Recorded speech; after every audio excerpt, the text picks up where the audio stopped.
नमस्कार, बहुत स्वागत है आप सभी का खबरों के सफर में। मैं हूं आपके साथ ज्योति यादव। बुलेटिन की शुरुआत करेंगे उत्तराखंड की खबरों के साथ। टिहरी के बाद एशिया के दूसरे सबसे ऊंचे बांध किसाऊ परियोजना के लिए अब उत्तराखंड और हिमाचल साथ मिलकर अपना पक्ष केंद्र के सामने रखेंगे।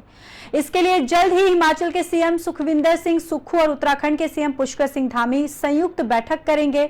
इसके बाद दोनों राज्य मिलकर केंद्र से खर्च की हिस्सेदारी घटाने की मांग करेंगे और साथ ही साथ किसाऊ बांध परियोजना पर करीब 15,000 करोड़ रुपए खर्च होगा। इस परियोजना का लाभ उत्तराखंड और हिमाचल के अलावा दिल्ली, यूपी, राजस्थान और हरियाणा को भी मिलेगा।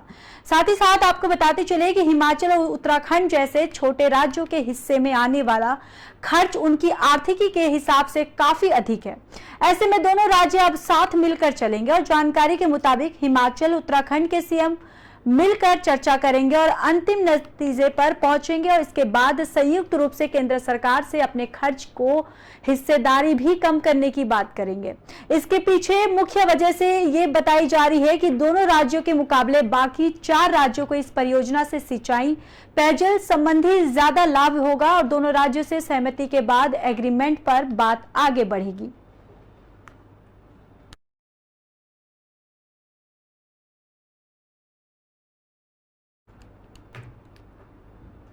हल्द्वानी शहर में जहां लगातार अवैध निर्माण का काम धड़ल्ले से चल रहा है, तो वहीं कुछ लोग प्रशासन की कार्रवाई अनदेखी करते हुए भी नजर आ रहे हैं। हल्द्वानी के कुसुमखेड़ा क्षेत्र में प्रशासन की ओर से सील टीन शेड पर प्रशासन की ओर से कार्रवाई की गई है। उसके कुछ दिनों बाद प्रशासन के नोटिस लगाने के बावजूद भी कुछ दबंगों ने सील तोड़कर टीन सेट का कार्य दोबारा से चालू कर दिया है, जिसमें सिटी मजिस्ट्रेट ने तत्काल एक्शन लेते हुए उस टीन सेट को दोबारा सील कर दिया है। सिटी मजिस्ट्रेट रुचा सिंह ने मौके पर पहुंचकर निर्माणाधीन टीन शेड में चल रहे कार्यों को रोक लगा दी है।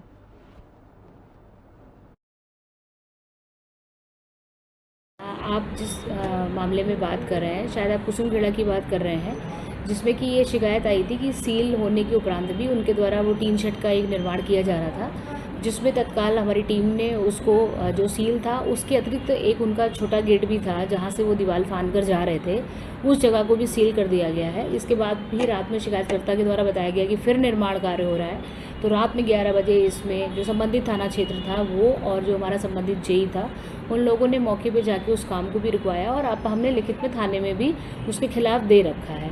तो निश्चित ही अगर हमारी सील होने के उपरांत भी कोई इस तरीके से कार्य करता है तो उस पर कड़ी कार्रवाई की जाएगी। देखिए, मैं अभी आपके चैनल के माध्यम से ये लोगों से अपील करना चाहूँगी कि जहाँ कहीं भी हमारी सील की कार्रवाई है, अगर उससे वो किसी भी प्रकार की छेड़छाड़ करते हैं तो निश्चित ही उसमें मुझे FIR दर्ज करानी पड़ेगी। तो कृपया ऐसा कोई भी कार्य ना करें और जो भी अगर निर्माण कर रहे हैं तो उसका नक्शा जरूर अप्रूव करा लें और अनावश्यक इन सब। मसूरी के एक प्रतिष्ठित स्कूल पर आयकर विभाग ने छापा मारा, जिससे स्कूल प्रशासन में हड़कंप मच गया है। बताया जा रहा है कि मसूरी इंटरनेशनल स्कूल पर आयकर विभाग की टीम पुलिस टीम के साथ सुबह स्कूल परिसर में पहुंची और देर रात तक कार्रवाई को जारी रखा गया। वहीं सूत्रों के मुताबिक आयकर विभाग ने इनकम टैक्स के संबंध को लेकर मसूरी इंटरनेशनल स्कूल पर छापेमारी की है।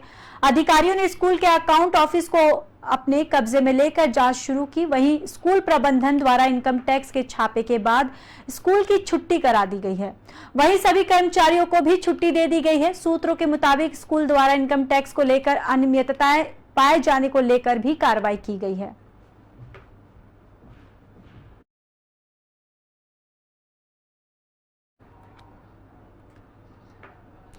लगातार हो रही बरसात का असर अब हल्द्वानी में भी साफ देखने को मिल रहा है, जहां गोला नदी का जलस्तर बढ़ने से हल्द्वानी और काठगोदाम रेलवे स्टेशन को बड़ा खतरा उत्पन्न हो गया है। नदी के पानी से रेलवे पटरी के पास भू कटाव शुरू हो गया, जिसमें रेलवे संचालक ने भी असर पड़ा सकता है और SDM मनीष कुमार ने टीम के साथ हल्द्वानी और काठगोदाम रेलवे स्टेशन का निरीक्षण किया। उन्होंने बताया कि खतरे को देखते हुए यहां पर चैनलाइजिंग और प्रोटेक्शन वॉल बनाई जा रही है और साथ ही कटाव बढ़ने पर रेलवे यातायात भी प्रभावित हो सकता है। रेलवे के साथ ही वन विभाग के अधिकारियों को जल्द काम पूरा करने का निर्देश दिया गया है। लोगों से भी अपील की जा रही है कि आपदा की स्थिति में तत्काल प्रशासन से संपर्क करें। कोला नदी में जो पानी बढ़ा है और आगे भी बारिश ज़्यादा होने की वजह से पानी बढ़ने की संभावना है, उसको लेके 2 जगहों पे रेलवे लाइन को दिक्कत आ गई है। एक तो Haldwani railway Chorgalia railway crossing पर और दूसरा काठगोदाम में। और काठगोदाम में तो संटिंग रेलवे लाइन पहले ही जो है क्षतिग्रस्त पूरी हो चुकी है, उससे संचालन में दिक्कत आ रही है। तो इन दोनों जगहों पे रेलवे की ये डिमांड थी कि एक तो आरबीएम उठाने की हमें परमिशन मिल जाए, पत्थर उठाने की परमिशन मिल जाए आपदा अधिनियम के तहत, और दूसरा पोकलैंड चलाने की अनुमति मिल जाए। तो आप देख भी रहे होंगे पोकलैंड चलाने की अनुमति मिल गई है और पोकलैंड चल रहा है, डाइवर्जन का काम चल रहा है। दोनों जगहों पे डाइवर्जन भी किया जा रहा है और साथ साथ जो है प्रोटेक्शन वॉल भी बनाई जा रही है, जिससे रेलवे लाइन को कोई खतरा ना हो और रेलवे संचालन। उत्तराखंड में आज भी मौसम बिगड़ा हुआ है। हालांकि केदारनाथ यात्रा सुचारू है। सुबह 11 बजे से 3000 से अधिक यात्री सोनप्रयाग से केदारनाथ के लिए रवाना हुए। वहीं आईजी गढ़वाल करण नगनियाल ने बताया कि अभी मौसम वहां ठीक है, इसलिए यात्री भेजे जा रहे हैं। मौसम खराब होने पर यात्रा रोकने के निर्देश दिए गए हैं। प्रदेश में पिछले 4-5 दिनों से जारी भारी बारिश के बाद भी हेमकुंड सहित चारधाम जाने वाले श्रद्धालुओं के उत्साह में कोई कमी नहीं आई है। मंगलवार को भी 24,000 से अधिक श्रद्धालुओं ने हेमकुंड और चारधाम के दर्शन किए। वहीं बीकेटीसी की ओर से जारी आंकड़ों के मुताबिक मंगलवार को बद्रीनाथ धाम में 5,583 श्रद्धालुओं ने दर्शन किए, तो वहीं 6,697 श्रद्धालु बाबा केदारनाथ के दर्शन करने पहुंचे।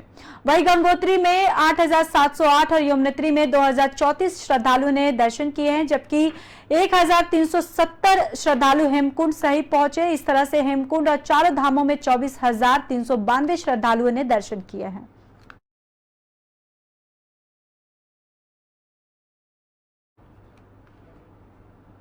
हरिद्वार में हो रही लगातार बारिश अब लोगों के लिए आफत बन गई है, जहां पड़ोस में पहाड़ों में लेकर मैदानी क्षेत्रों से भूस्खलन, जलभराव जैसी तस्वीरें भी सामने आ रही हैं। तो वहीं हरिद्वार से मनसा देवी मार्ग पर बसे ग्राम ब्रह्मापुरी में अब लोगों का जीवन अस्त व्यस्त हो गया है। तस्वीरों में देखा जा सकता है कि किस तरीके से पहाड़ों का मलबा लोगों के घरों में जा घुसा है और लोग अपने घरों में मलबा निकालने में लगे हुए हैं। यह कहना गलत नहीं होगा कि जिस तरीके से ये मौसम विभाग में 13 तारीख तक के लिए बारिश का अनुमान लगाया है, अगर 13 तारीख तक यूं ही लगातार बरसात होती रही तो पहाड़ खिसकने की वजह से बड़ा हादसा हरिद्वार में हो सकता है। लगातार हो रही बारिश के कारण मुख्यमंत्री पुष्कर सिंह धामी ने जिले के सभी जिलाधिकारियों को अलर्ट मोड पर रखा हुआ है और जिलाधिकारियों ने सभी बाढ़ प्रभावित और भूस्खलन वाले क्षेत्रों को अलर्ट कर दिया है और समय रहते वह किसी सुरक्षित स्थान पर चले जाए। अब देखने वाली ये भी बात होगी कि दिए गए आदेशों का लोग कितना पालन करते हैं।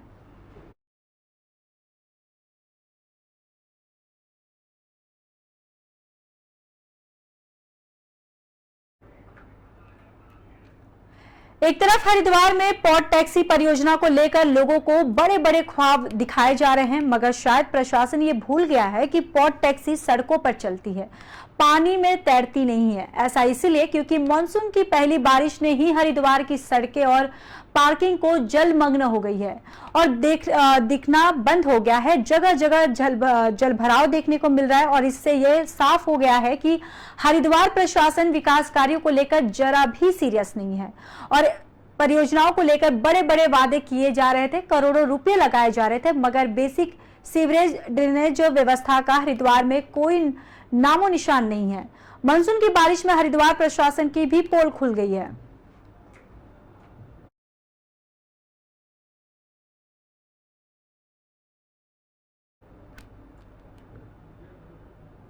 उत्तराखंड की खबरों में बस इतना ही। बाकी देश और दुनिया की खबरों के लिए देखते रहिए पी न्यूज़।